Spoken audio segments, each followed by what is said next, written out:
kahapon. Bawas lang kami ng timbang ng bola. Magkaroon ng extra gigil. Ngayon, orasan namin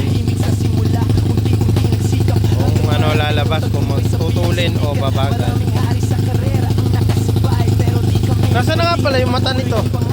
Ah, isa na lang. Airflow. Napakasipag.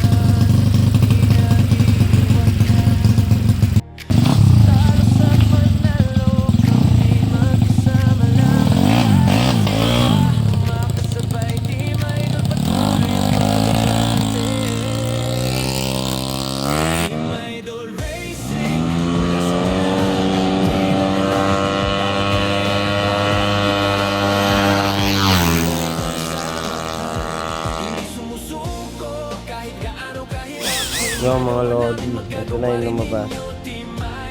Medyo malayo pa. Kaya bawas pa ng bola. Ayan o, pumasok ito yung huli. Limang bola lang ito. Bawas pa kami ng konting grams pa.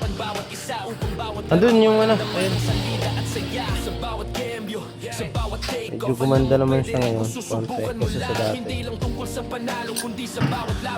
Kulangan pa kami sa gigil. Ganda sana center spring, pero yung order ko kasi center spring wala pa.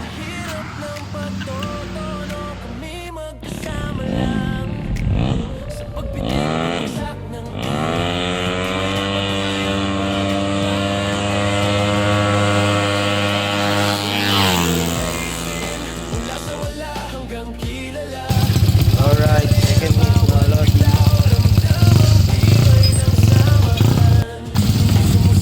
Alright, bawas kami tatlong gram.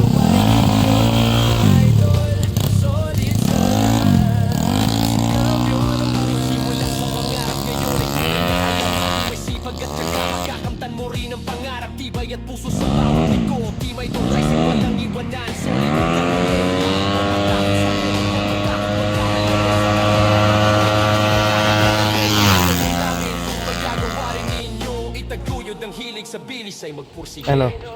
Magbago? 8-2? Oh, oras lang. Oo. Kaya naman kunin yun doon sa mabigat na bola. Sa ibang parang tayo papahiyawan na.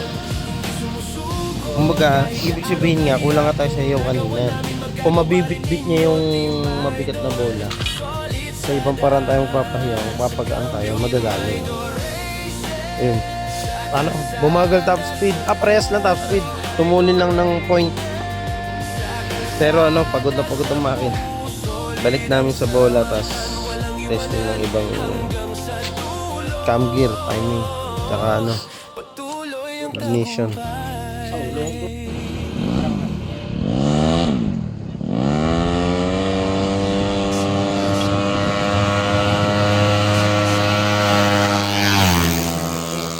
Puso kung nagawa namin.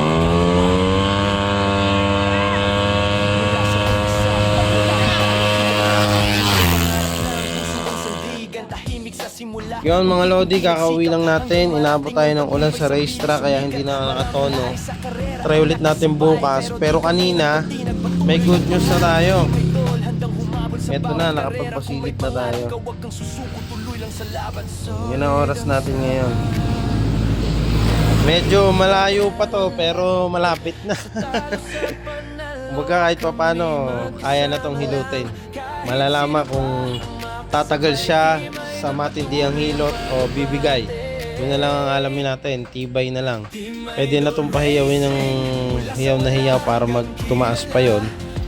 Ang problema, sana hindi bumigay ang makina. Yun lang, update na lang ulit mga bossing.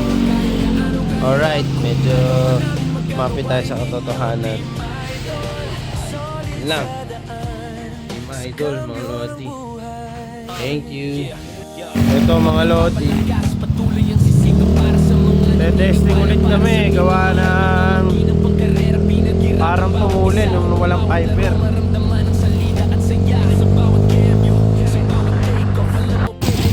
Alright mga lodi, another day, another tuning na naman. Bale, nagtanggal kami ng piper ng pipe.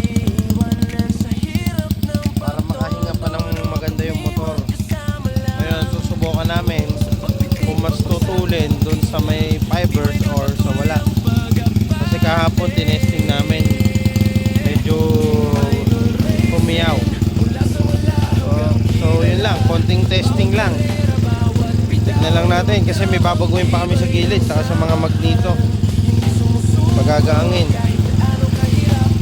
Bale, kung hindi tutulin sa pipe, doon na lang kami aasa sa mga lighten parts. Tapos nagkilo nga pala din kami kahapon. Sakto naman yung kilo. Kaya ayos na ayos. Tono na lang muna ang kailangan.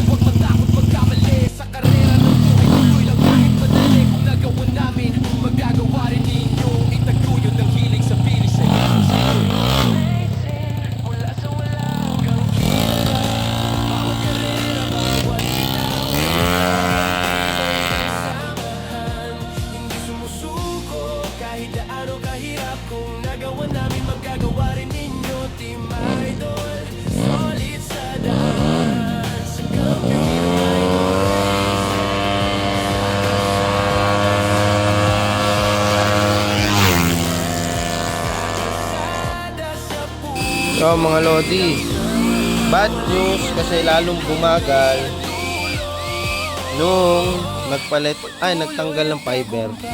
Pumangit din tunog. Parang sobrang hiyaw, sobrang nganga.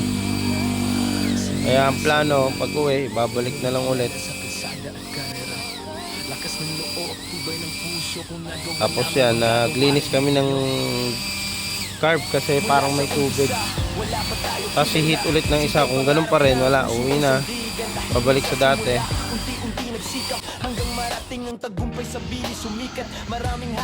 Boy ba? Tama.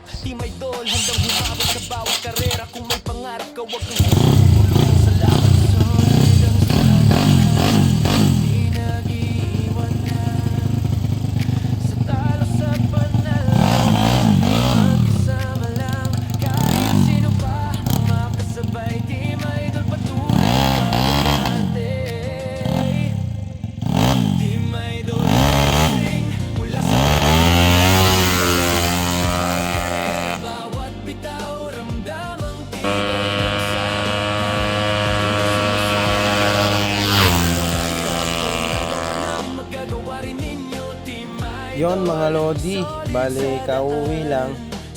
Ito nga, ibabalik na lang ulit natin sa may fiber yung pipe. Bali babaklasin ulit, babalik yung fiber. Kasi sumobrang ngaw-ngaw yung tambucho. Hindi na nagkakagigil ng top speedan. Kumbaga, nawawala yung gigil. Pero contest muna kami para malaman kung may singaw o hindi. Tapos pag walang singaw, baka bukas o sa ibang araw, testing na ulit. Pero maghahanda na kami ng mga lighten magneto, lighten pulley. Para doon kami kukuha ng hiyaw. Kumbaga, kulang pa sa gigil sa dulo. Kaya kailangan namin ng yung hiyaw na hiyaw talaga. Para talaga makuha namin kahit 133 man lang. So hanggang dito na ulit. Hanggang sa susunod na video. Salamat mga lodi. Thank you.